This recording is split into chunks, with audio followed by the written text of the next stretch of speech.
too long, 'cause it's gonna die. Those golden days will be fossilized and we'll see all back and up, but it's not the same. No, it's enough just to say I knew you.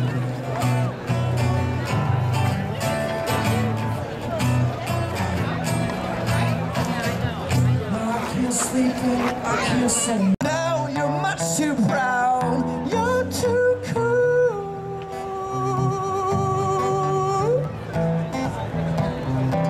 You're too cool.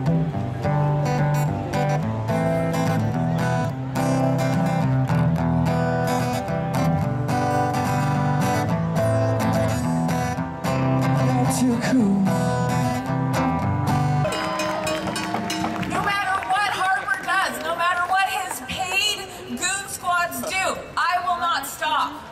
Yes! We do that as human beings. Everybody who's heard me talk has heard me say again and again the importance of just being a human being. When I see you, I want to see a human being first. I don't care what color you are. I don't care what gender you are. Together, we each bring our gifts. We each bring our power. We each bring our ancestors. And we can make this a better place for everybody. We can make these changes that need to be made.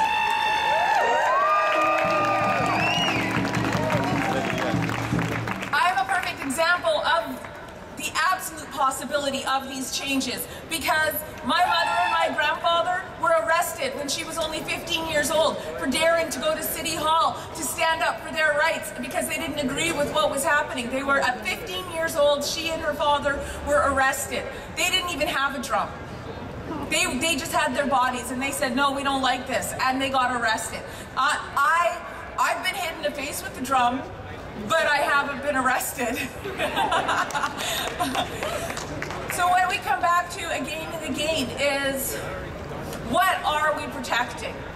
We are protecting freedom. We are protecting what is right. We are protecting what is good. And we are protecting what is in the best interest of everybody, not just a tiny few percent.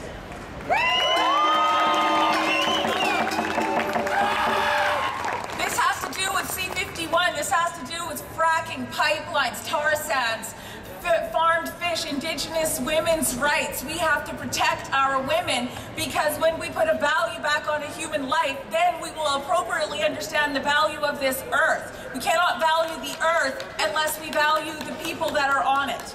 And that means the women too. We have the absolute terror Modi from India. We have the atrocities happening in China and in Tibet. We have atrocities happening in South America. Every continent has, excuse my language, terrible shit happening. This is part of what is connecting us.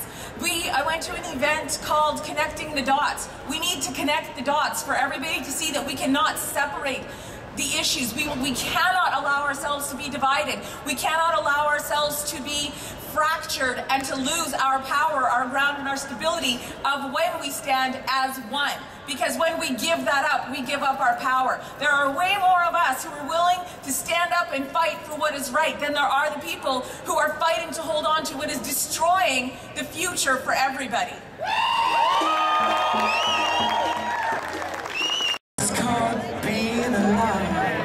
Absolutely. Thank you. Give me your friends. You're not wearing your button vest. Anyways. Thanks. On the other side.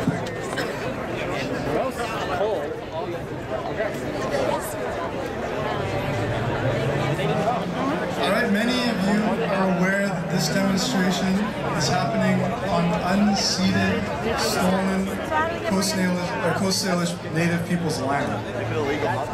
Yeah.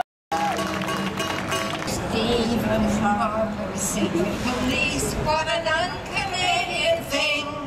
A poke in the eye he could apply to almost anything. To let ceases into our secrets is as sharp as a bee sting. from Parliament's right wing. Elizabeth May says don't allow them to become our secret police, or they'll monitor our every move, each word of our speech. And you know how word of pipelines or of First Nations grief scares Parliament's right wing. C-51 is scary and we knew it, but this time they almost blew it. 4 previous prime ministers reviewed it, and all rang a loud warning gong. That I'm here, I'm with all of you, and I'm not afraid to say that Bill C-51 is an atrocity. Bill C-51's not going to make us safer, it's not going to make us more secure. You know, I thought I was going to have an aneurysm trying to read the bill. It's full of obscure, vague, and really abstract language. You know, it's the type of language that's going to make it really difficult to defend yourself against. I think it's simply a further erosion of our freedom to have some expectation of privacy. You know, when I close my front door, I expect to enjoy the privacy of my private space. The privacy that goes with being a private citizen. It's tragic that in the privacy of my own home, when I open my laptop or use my phone, my sense of privacy and security evaporates. It's tragic that 2 of the biggest inventions of this generation are the internet and the mobile phone. A few of you have those out there, I think. But they've turned into the perfect tools for the surveillance state. The state has turned our tools of personal communication against us. We're no longer really private citizens, we're suspects. Wanting to have privacy isn't about having nefarious intentions. In fact, I'm going to echo the sentiment of a great Vancouver technologist, Tim Bray, who said, it's okay to be pro-privacy without being a crook, pervert, or terrorist. Accept the apathetic position. It's actually a pathetic suggestion that if I'm not doing anything wrong, why do I need privacy anyhow? Each of you should be on a mission of convincing at least one person why this is bullshit. Each of you needs to make at least one person care and believe with all their heart that privacy matters. So remember, it's okay to be pro-privacy without being a crook, pervert, or terrorist. So think about it. If you're emailing your mother, or texting your father, or Snapchatting with your best friend, that's between you and them. It's none of my business. So if it's none of my business, then it sure as shit shouldn't be any of the government's business.